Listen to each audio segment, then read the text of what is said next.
राम राम दोस्तों, मैं आपका Ravi sir study of Jogi channel में स्वागत करता हूं। दोस्तों, आज हम इस वीडियो में बीए फर्स्ट ईयर के सेकंड सेमेस्टर के फर्स्ट चैप्टर के बारे में बात करेंगे। पुष्यभूति जो वंश के बारे में और चालुक्य वंश के बारे में। दोस्तों, हम अपने चैनल के माध्यम से आपको केवल 16 नंबर के जो बड़े क्वेश्चन एग्जाम में आते हैं वो करवाएंगे और मैथ है जो वो करवाएंगे। एमसीक्यू आपको अपनी तरफ से ही करनी पड़ेगी। बीच बीच में हम कुछ इंपोर्टेंट एमसीक्यू बता देंगे, तो उसका आप ध्यान रखना है। तो नोट्स की वीडियो रहेगी, यानी कि ये मेहनत कम लगेगी। मैंने नोट्स बना रखे हैं, मैं वो आपको समझाऊंगा साथ के साथ। आप भी उनको देखकर नोट्स बना सकते हैं। तो ज्यादा समय ना लेते हुए हम आज की वीडियो को जल्द से शुरू करते हैं। नाम है उत्तर गुप्त काल 750 ईस्वी तक। पुष्यभूति और चालुक्य वंश के बारे में हम पढ़ेंगे। शुरुआत करें। गुप्त साम्राज्य के पतन के बाद लगभग 250 वर्षों की अवधि उत्तर गुप्त काल कहलाती है। यानी कि जब गुप्त साम्राज्य का पतन हुआ और हर्षवर्धन के बीच तक का जो टाइम पीरियड है बीच का, उसको उत्तर गुप्त काल कहा जाता है। यह राजनीतिक अस्थिरता व संक्रमण का दौर था। इस समय भारतीय राजनीति में केंद्रीकृत राज्य प्रणाली के स्थान पर विकेंद्रीकरण और विभाजन की प्रवृत्ति चली हुई थी। यानी क्या है, इसका मतलब ये है कि कोई भी राजा या वंश इतना शक्तिशाली नहीं था जो केंद्र में रहकर सभी या पूरे उत्तर भारत को नियंत्रण कर सके। छोटे छोटे वंश उभरे हुए थे, जिसका मतलब विकेंद्रीकरण, यानी कि विकेंद्रीकरण हुआ था। छोटे छोटे राजवंश थे, कोई एक शक्तिशाली राजा नहीं, जिसके फलस्वरूप भारतीय सामंतवाद का उदय हुआ। सामंतवाद आगे हमारे सिलेबस में वहां डिटेल से करेंगे क्या है सामंतवाद के बारे में। आगे बात करें, उत्तर भारत में गुप्त साम्राज्य के खंडरों पर जो 4 प्रमुख राज्य उभरे वो थे कन्नौज में मोखरी वंश, थानेश्वर में पुष्यभूति वंश, वल्लभी में मैत्रेक वंश, मगध में गुप्त वंश। ये 4 उभरे। और दक्षिण भारत में इस समय बात करें तो चालुक्य व पल्लव है। इस अध्याय में हम पुष्यभूति और चालुक्य वंश के बारे में ही पढ़ेंगे। पहले बात करते हैं हम पुष्यभूति या फिर जिसको वर्धन वंश भी कहा जाता है। इस वंश की उत्पत्ति के बारे में इतिहासकार एक मत नहीं है। जानकारी ये और बता दूं, एनिशेंट भारत में हम तकरीबन जिनके भी वंशों के बारे में बात करेंगे उनमें विद्वान एक मत है ही नहीं। ये पहले ही मैं आपको बता देता हूँ।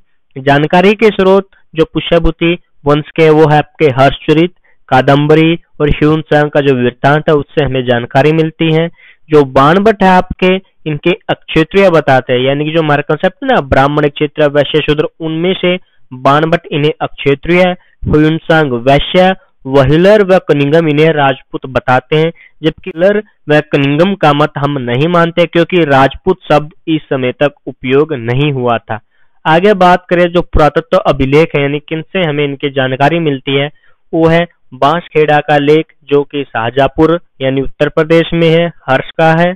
मधुबन जो कि आजमगढ़ में है, और कहां पर, उत्तर प्रदेश में, ये भी हर्ष का ही है।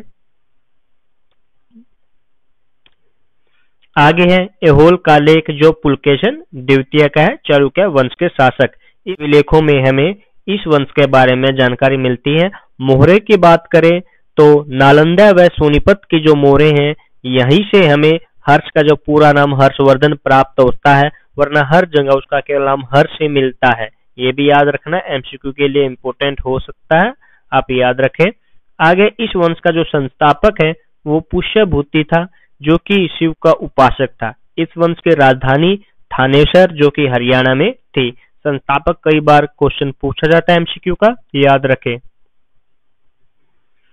आगे बात करें, सोनीपत व नालंदा से प्राप्त मोहरों में हर्ष के पूर्ववर्ती शासकों का उल्लेख, यानी कि इससे पहले के शासकों का उल्लेख मिलता है, जिसमें शुरुआत होता नरवर्धन से, जिसकी पत्नी वजिनी देवी थी। आगे राज्यवर्धन, पत्नी अप्सरो देवी, आदित्यवर्धन, पत्नी महासेना गुप्ता देवी। आगे प्रभाकर वर्धन, पत्नी यशोमती देवी।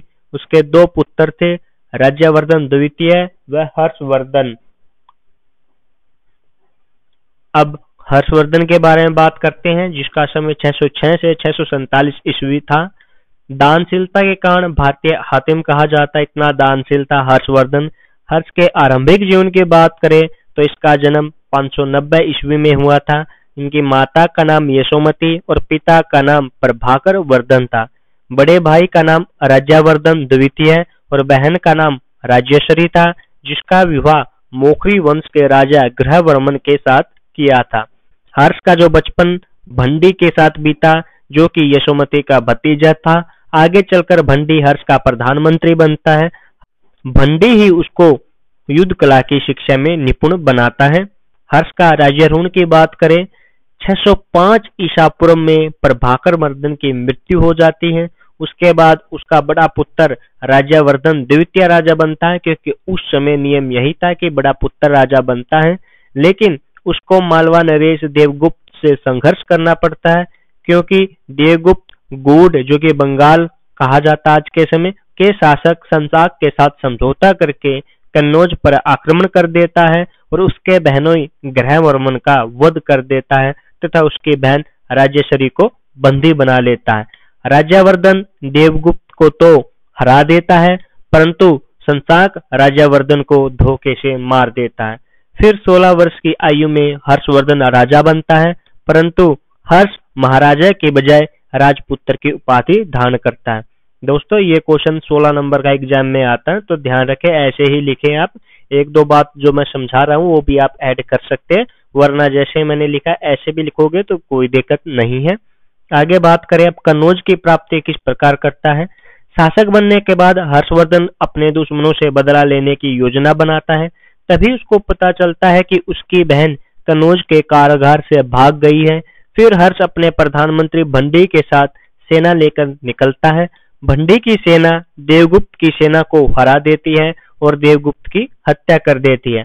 हर्ष ने भी दिवाकर मित्र नामक एक बौद्ध सन्यासी की सहायता से अपनी बहन को उस समय खोज लिया जब वह सती होने जा रही थी। सती प्रथा को आपको पता ही होगा, हिस्ट्री के आप स्टूडेंट हो, नहीं पता है तो कमेंट में बताना, मैं इसके ऊपर वीडियो लेकर आ जाऊंगा। उसे वह अपने साथ ले आता है और उसकी सहमति से फिर कन्नौज को थानेश्वर राज्य में शामिल कर लेता है। इतना ही नहीं, थानेश्वर से राजधानी बदलकर वो कन्नौज में ले आता है। अब हर्ष की विजय के बारे में बात करते हैं।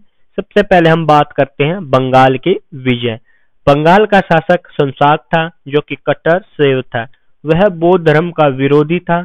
उसने गया के पवित्र बौद्ध वृक्ष को भी कटवा दिया था। इतना कट्टर शैव था, यानी कि इतना ज्यादा बौद्ध धर्म से घृणा करता था। बहुत से जो बौद्ध भिक्षु थे उसको भी उन्होंने मरवा दिया था। हर्षवर्धन ने पहले तो भंडी के नेतृत्व में सेना भेजी, परंतु भंडी हार गया। फिर हर्षवर्धन सोम सेना लेकर निकलता है। रास्ते में कामरूप, यानी कि आज का असम का शासक भास्कर वर्मन हर्ष से संधि करता है, क्योंकि भास्कर वर्मन भी उससे किससे संसाक से दुखी रहता है, इसलिए वो उससे संधि कर लेता है। दोनों मिलकर संसाक पर आक्रमण करते हैं और संसाक को हरा देते हैं। इसी जीत के बाद हर्ष ने नालंदा में विहार भी बनवाया था। आगे बात करते हैं 5 प्रदेशों में विस्तार। हर्षवर्धन अपने जो सैनिक अभियान को अगले 6 वर्षों लगातार 606 से 612 ईस्वी तक निरंतर जारी रखा। इसी बीच वह 5 बड़े प्रदेश, जिसमें पंजाब, कन्नौज, बंगाल, बिहार, उड़ीसा में अपने साम्राज्य फैला चुका था। आगे बात करते हैं सिंध व कश्मीर विजय की।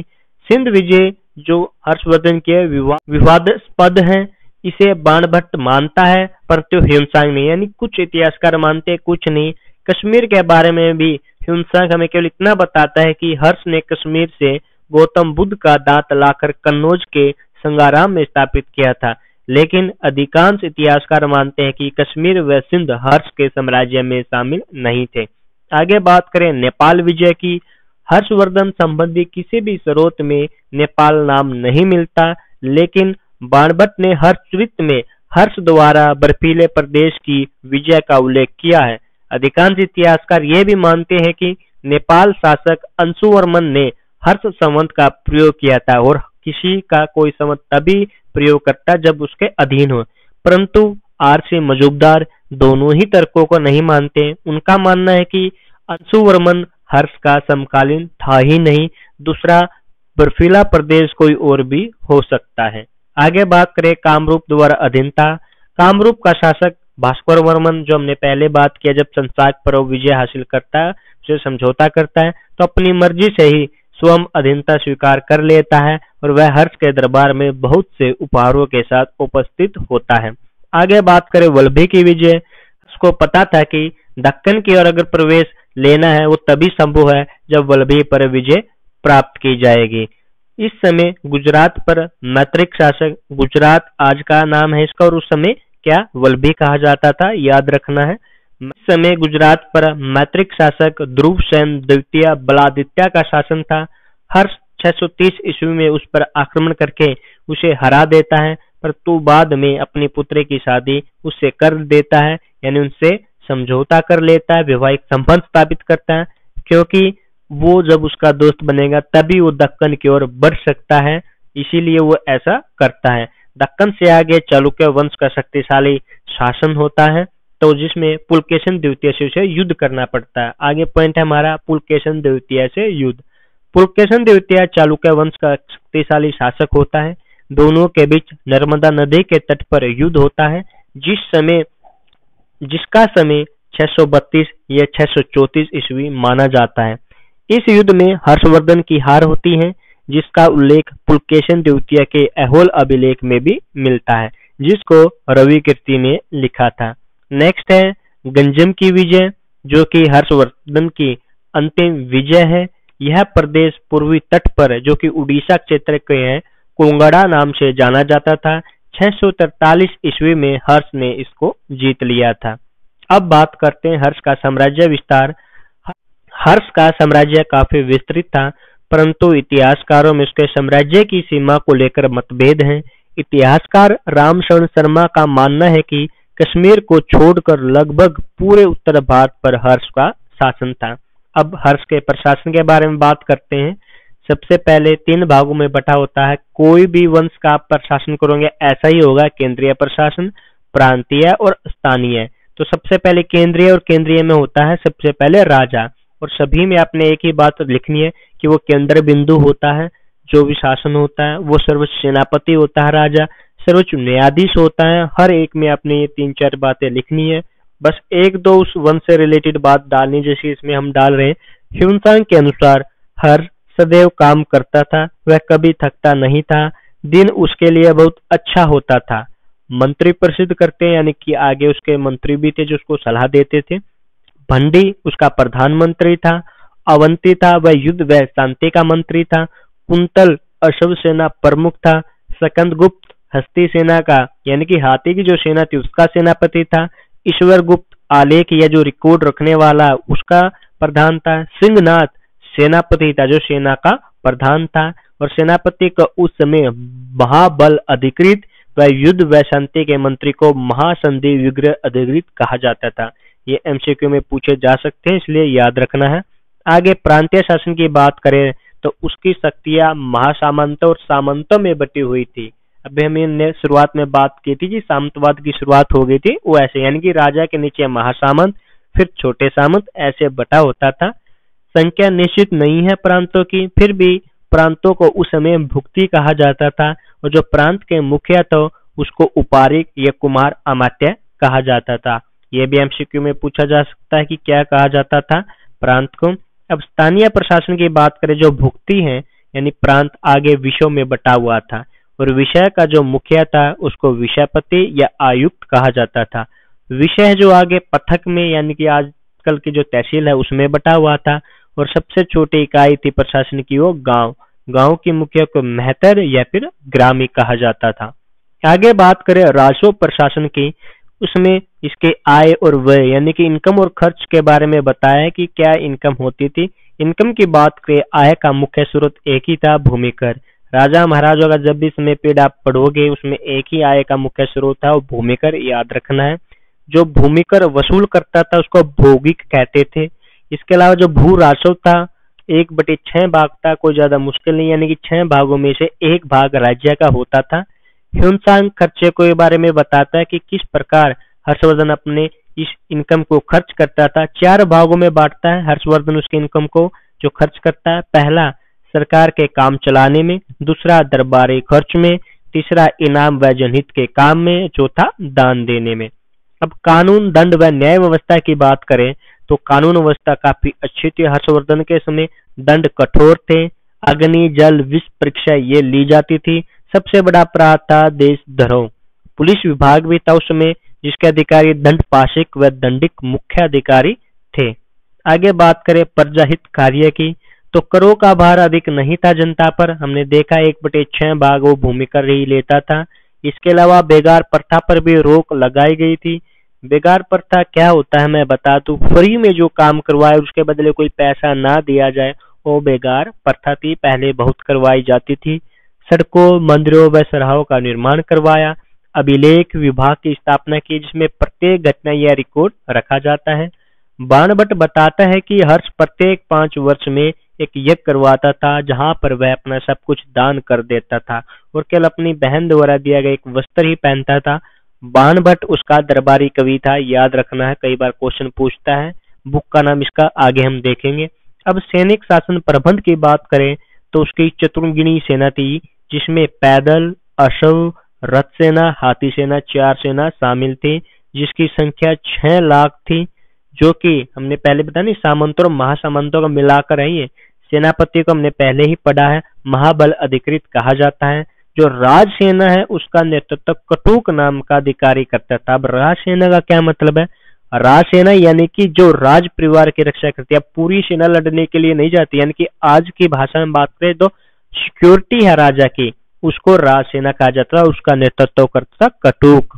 घोड़े हैं जो खासकर अरब, फारस, कंबोज, सिंध से मंगवाए जाते थे, क्योंकि शुरुआती समय से ही भारत में अच्छी किस्म के घोड़े नहीं होते थे। अब हर्ष की अन्य उपलब्धियों के बारे में बात करते हैं। सबसे पहले हम बात करते हैं शिक्षा व साहित्य के विकास में योगदान, जिसमें हर्ष स्वयं एक अच्छा लेखक था। हर्ष ने रत्नावली, नागानंद, प्रियदृष्टा की रचना की। हर्ष के 3 ये रचना जरूर नाम पूछा जाता है, एक का तो जरूर, इसलिए एमसीक्यू के लिए इम्पोर्टेंट है, याद रखना है तीनों नाम। गीत गोविंद का जो लेखक है जयदेव, हर्ष की तुलना कालिदास से करता है। इसके अलावा जो उसका बाणभट्ट राजकवि था, वो हर्षचरित व कादम्बरी लिखता है।